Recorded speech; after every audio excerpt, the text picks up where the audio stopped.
खाना और कहानियां दो ऐसी चीजें हैं जो एक दूसरे से अलग तो है, पर उन दोनों को एक दूसरे से जोड़ने का काम प्रेजेंटेशन नाम की चीज करती है। जिस तरह खाने को और स्वादिष्ट बनाने का काम प्रेजेंटेशन करता है, उसी तरह कहानियों को भी बेहतर बनाने के लिए प्रेजेंटेशन जरूरी है। खाना और कहानियों के बीच के इस नाते को और गहराई से समझाने का काम 2003 की ये ग्रीक फिल्म करती है, जिसका नाम अ टच ऑफ स्पाइस है।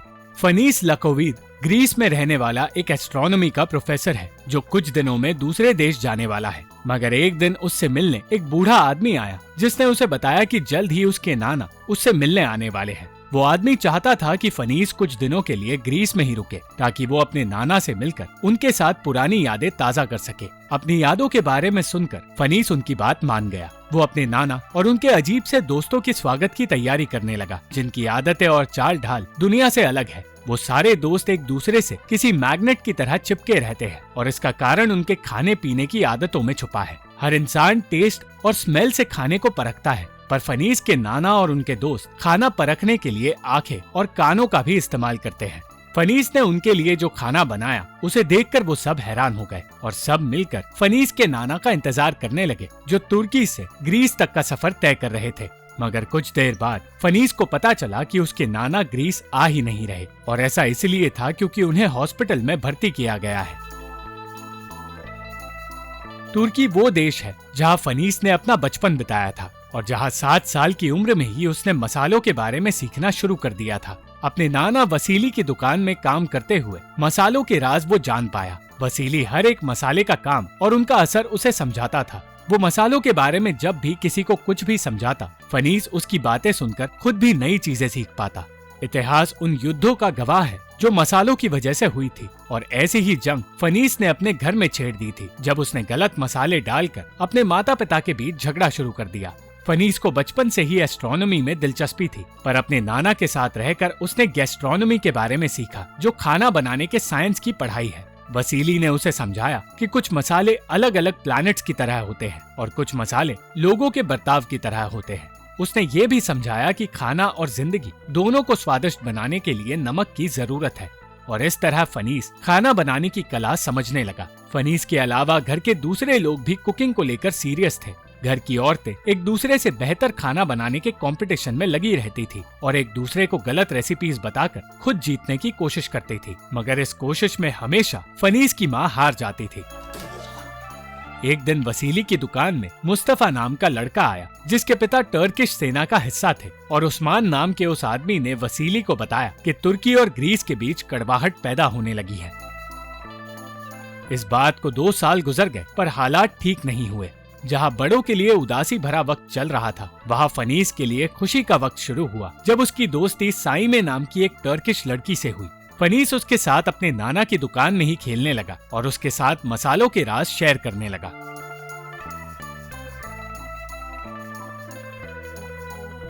वसीली भी मसालों के जरिए उन्हें अलग अलग देशों के बारे में बताता रहा, और जिस तरह फनीस ने ज्योग्राफी और साइंस के बारे में अपने नाना से सीखा, उसी तरह प्यार के बारे में उसने अपने चाचा एमिलियोस से सीखा।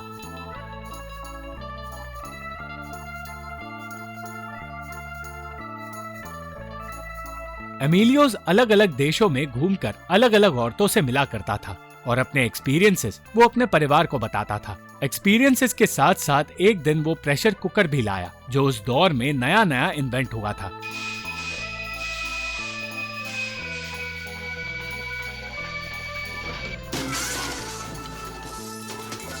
और उस प्रेशर कुकर के प्रेशर की वजह से फनीस की बुआ की पार्किंसंस की बीमारी ठीक हो गई। एमिलियोस जब भी घर लौट कर आता है, फनीस को हमाम में जाने का मौका मिलता है, जहाँ लोग अक्सर गंभीर बातें करते हैं, और ऐसी ही बातें सुनकर फनीस अपने आसपास के लोगों की जिंदगी बेहतर तरीके से समझ पाता था। उसे पता चला कि बिगड़ते हालात की वजह से लोग वापस अपने देश ग्रीस जाने के बारे में सोच रहे हैं, पर वसीली के लिए तुर्की भी उसका अपना ही देश था और वो इस देश को छोड़ना नहीं चाहता था। अचानक एक दिन उसे खबर मिली कि तुर्की में रहने वाले ग्रीक लोगों को देश से निकाला जा रहा है, और वो समझ गया कि अब उसके लिए सब कुछ बदलने वाला है।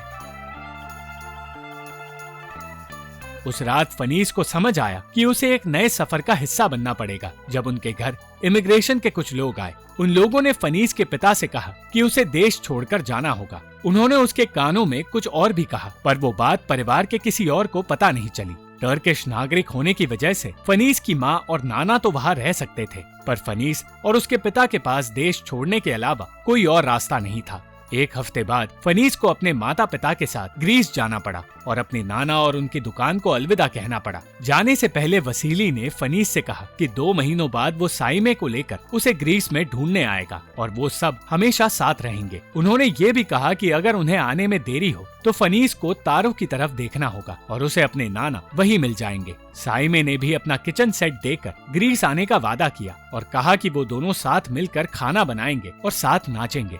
हजारों ग्रीस नागरिकों के साथ उस परिवार को तुर्की से निकलना पड़ा और तब से फनीस को पुलिस ऑफिसर से डर लगने लगा। उन्हीं दिनों को याद करके आज फनीस अपने नाना से मिलने की कोशिश कर रहा था, पर उसके नाना के दोस्त और डॉक्टर ने बताया कि वो गर्दन पर लगी चोट की वजह से ग्रीस नहीं आ पाएंगे। फनीस दुनिया के कई देशों में जा चुका है, मगर आज तक वो तुर्की नहीं गया जहाँ वो अपने नाना से मिल सकता था, और इसका कारण वो डॉक्टर जानना चाहता था। ग्रीस आकर फनीस अपने परिवार के साथ एक नई दुनिया बसाने की तैयारी कर रहा था, पर वो खुश नहीं रह पाया।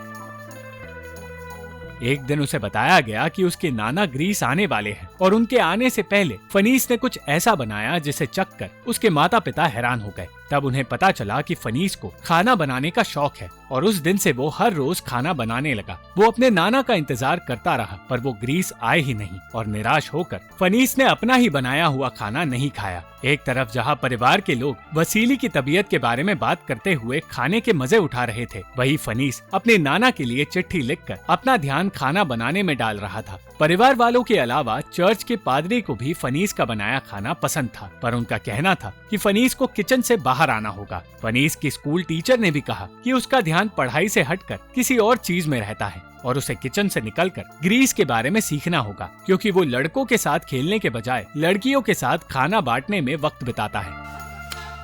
उसके पिता उसे समझाने की कोशिश करते रहे कि उसे लड़कों वाले खेल खेलने होंगे, पर जब उसने उनकी बात नहीं मानी तो उसके लिए हमेशा के लिए किचन को बंद कर दिया गया। फनीस से वो इकलौती चीज छीन ली गई जो उसे खुशी देती थी, और इसी उदासी में उसने बाथरूम को अपना कमरा बना लिया।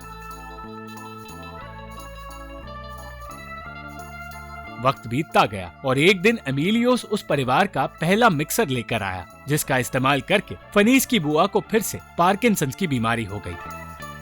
एमिलियोस ये जानकर हैरान हो गया कि 2 साल से फनीस बाथरूम में ही रह रहा है। वो सिर्फ स्कूल जाने के लिए बाथरूम से निकलता था, इसलिए एमिलियोस को फनीस से बात करनी पड़ी। एमिलियोस ने उसे अपने अतीत को भूलने की सलाह दी, क्योंकि ना तो वसीली वहाँ आ पा रहा था और ना ही साई में 2 साल से कोई चिट्ठी लिख पा रही थी। ये सब सुनकर देर रात फनीस अपना सामान लेकर घर से निकल पड़ा और इस्तांबुल तक की ट्रेन में बैठ गया। वो अपने नाना और सईमे से मिलने की उम्मीद कर रहा था, पर आंखें खुलने पर उसे अपने सामने उसके माता पिता और कई पुलिस वाले नजर आए। उस दौरान ग्रीस में मिलिट्री रूल शुरू हो गया था और फनीस को भी एक आर्मी स्कूल में डाल दिया गया।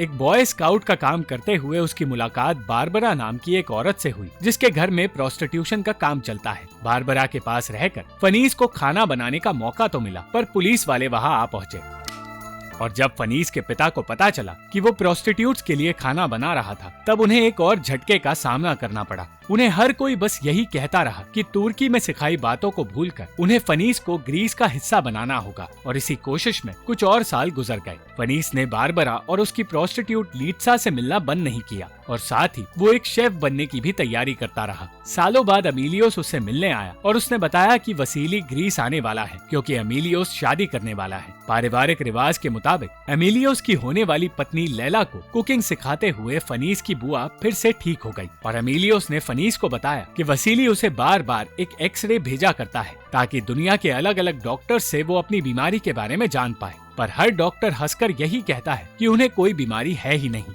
वो एक्सरे असल में वसीली सिर्फ एमिलियोस को दिखाना चाहता था, इसलिए वो एक्सरे सिर्फ तब भेजता था जब ग्रीस के हालात बिगड़ते हैं। एमिलियोस इस शादी से खुश नहीं था, पर वो पीछे नहीं हटना चाहता था। फनीस लैला की बहन एना के करीब जाने लगा और उसने कह दिया कि एमिलियोस लैला से शादी नहीं करेगा। इस शादी को रोकने के लिए फनीस ने लैला से गलत रेसिपी का खाना बनवाया और शादी टूट गई, क्योंकि उस परिवार में खाना बनाना बहुत इम्पोर्टेंट माना जाता है। कोई भी फनीस की इस हरकत से सहमत नहीं था, पर वो जानता था कि वसीली ये जानकर खुश हो जाएगा। उस रात फनीस को बताया गया कि चाहे कुछ भी हो जाए, वसीली उसके पास लौटकर नहीं आएगा, क्योंकि वो अपना देश छोड़ना नहीं चाहता। फनीस के पिता खुद आज खुश नहीं है, पर उन्हें सालों पहले तुर्की में रहने के लिए मुस्लिम बनने की सलाह दी गई थी और वो इस सलाह को ठुकरा कर यहाँ आए थे। इन्हीं बातों की वजह से फनीस कभी तुर्की नहीं गया, पर आज अपने नाना से मिलने उसे तुर्की लौटना पड़ा।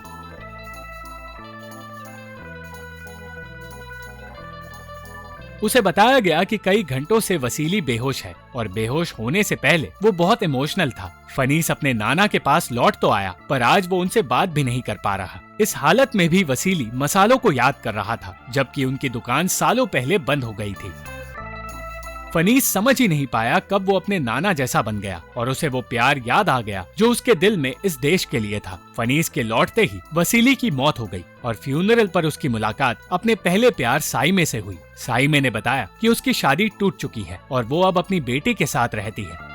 फनीस ने इस्तांबुल में एस्ट्रोफिजिक्स पढ़ाने का फैसला किया और उसने साइमे को बताया कि वो उसी देश में रहना चाहता है। उसने ये भी बताया कि वो इतने सालों तक तुर्की सिर्फ इसलिए नहीं आया क्योंकि उसे डर था कि उसे फिर से इस देश से निकाला जा सकता है। जल्द ही फनीस की मुलाकात साइमे के एक्स हस्बैंड मुस्तफा से भी हुई, जिसे उसने पहली बार अपने नाना की दुकान में बचपन में देखा था। फनीस का डर सही साबित हुआ और आज एक सिपाही की वजह से उसे फिर से साइमे की जिंदगी और तुर्की देश से निकलना पड़ रहा था। मगर इस बार अपने डर का सामना करके उसने मुस्तफा को एक हमाम में बुलाया, जहां वो उसके साथ खाने की और मसालों की बातें करने लगा। बातों बातों में उन दोनों की दोस्ती हो गई और मुस्तफा ने उसे बताया कि वो बचपन से ही उसका दोस्त बनना चाहता था। मुस्तफा साइमे और अपनी बेटी को फिर से अपने साथ ले जाने लगा और फनीस ने अपने प्यार को फिर से खो दिया। उसे अलविदा कहकर फनीस ने साइमे को बिना पीछे मुड़े आगे बढ़ने की सलाह दी, क्योंकि पीछे मुड़कर देखना वापस लौटने का एक वादा होता है जिसे लोग कभी पूरा नहीं कर पाते। फनीस ने उस शहर में रहकर अपने नाना की दुकान फिर से शुरू करने की तैयारी की और अंत में उस बंद दुकान में मसाले ढूंढकर उसने वसीली के लेगेसी को आगे बढ़ाना शुरू किया।